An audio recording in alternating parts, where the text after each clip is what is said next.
बांग्लादेश की इकोनॉमी पर reverse gear लग गया है क्योंकि तख्ता पलट झेलने वाले इस देश की गाड़ी के साथ ऐसा एक्सीडेंट हुआ कि फिलहाल ये आगे नहीं बढ़ पा रही है, तो रिवर्स गियर ही लगता दिख रहा है।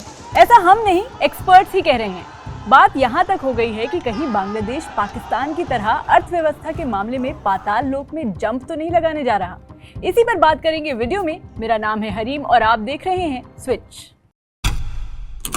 16th December 1971, that's the date when West Pakistan and East Pakistan के बीच हो गया था तलाक और ईस्ट पाकिस्तान बन गया था बांग्लादेश। अगले 5 दशकों यानी 50 सालों में बांग्लादेश ने खूब तरक्की देखी और धीरे धीरे बांग्लादेश ने जीडीपी ग्रोथ और पर कैपिटा इनकम जैसे इकोनॉमिक फ्रंट्स पर न सिर्फ पाकिस्तान को पीछे छोड़ा बल्कि कई मामलों में भारत से आगे निकल गया। But times change my friends, और बांग्लादेश के साथ भी ये हो रहा है।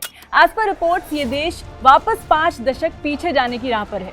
पूरा मुल्क हिंसा की आग में झुलस रहा है। शेख हसीना ने जब से प्रधानमंत्री पद से इस्तीफा देकर देश छोड़ा है, हिंदू माइनॉरिटीज के खिलाफ भी लगातार हिंसा की खबरें आ रही हैं।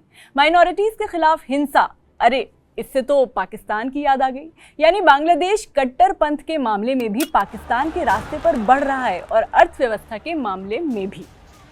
आगे बढ़ने से पहले समझते हैं कि ये सब जो बवाल हुआ उससे पहले बांग्लादेश का क्या हाल था। पहले बात करते हैं in terms of GDP growth.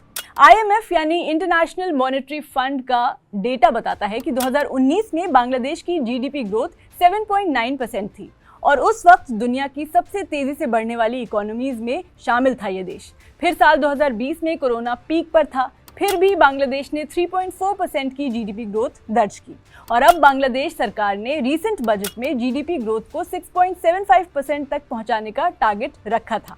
अब बात करते हैं in terms of per capita income. Bangladesh ने 2015 में पर कैपिटा इनकम के मामले में उस पाकिस्तान को पीछे छोड़ दिया जिससे अलग होकर ये बना था। साल 2020 तक तो बांग्लादेश पर कैपिटा इनकम के मामले में भारत के करीब पहुंच गया। Not very far from India's per capita income this year, which is estimated to be $2,730. In terms of poverty rate, साल 2000 में बांग्लादेश में पॉवर्टी रेट 48.9% था, लेकिन शेख हसीना सरकार की पॉलिसीज के साथ ये 2016 में घटकर 24.3% पर आ गया। In terms of garment export, Bangladesh की कमाई का सबसे बड़ा जरिया है गारमेंट एक्सपोर्ट। देश के कुल एक्सपोर्ट में 83% हिस्सा गारमेंट एक्सपोर्ट का है।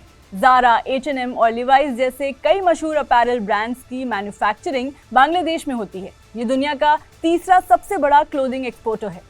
यहाँ से एनुअली तकरीबन $5 अरब की मर्चेंडाइज एक्सपोर्ट होती है। लेकिन जो रीसेंट वायलेंस और राइट्स हुए हैं और जो तख्ता पलट हुआ है, उससे बांग्लादेश का एक्सपोर्ट बुरी तरह से अफेक्ट हुआ है और इसी वजह से लग रहा है कि बांग्लादेश दूसरा पाकिस्तान बनने की राह पर निकल गया है। बांग्लादेश की अंतरिम सरकार के मुखिया मोहम्मद यूनुस के सामने अब पूरे देश को पॉलिटिकली और इकोनॉमिकली चलाने की चुनौती है, जो उनके लिए कतई आसान नहीं है क्योंकि वो जिस इंटरिम गवर्नमेंट को लीड कर रहे हैं उसमें सेना और कट्टरपंथियों का पूरा दखल है। सत्ता का यही समीकरण, यही इक्वेशन पाकिस्तान में भी है, जिसकी वजह से पाकिस्तान इकोनॉमिकली पूरी तरह से बदहाल है। अब मोहम्मद यूनुस अर्थव्यवस्था के कितने बड़े ही जानकार क्यों ना हो, लेकिन अंतरिम सरकार के मुखिया के तौर पर उनके लिए इंडिपेंडेंटली काम करना तकरीबन नामुमकिन है। वो अब भी अंतरिम सरकार के मुखिया कम और कट्टरपंथियों और सेना के रिप्रेजेंटेटिव ज्यादा लग रहे हैं।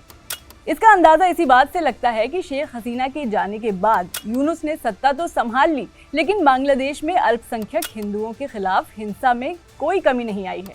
प्रधानमंत्री नरेंद्र मोदी ने भी यूनुस को बधाई संदेश में हिंदुओं की सुरक्षा सुनिश्चित करने की बात कही थी। इसका मतलब ये है कि पिछले 5 दशक से जो बांग्लादेश भारत का करीबी सहयोगी था, अब उसी बांग्लादेश के साथ हमारे रिश्ते पाकिस्तान की तरह ही गड़बड़ हो सकते हैं। इस मामले पर आपकी क्या राय है, कमेंट में बताएं और देखते रहें स्विच।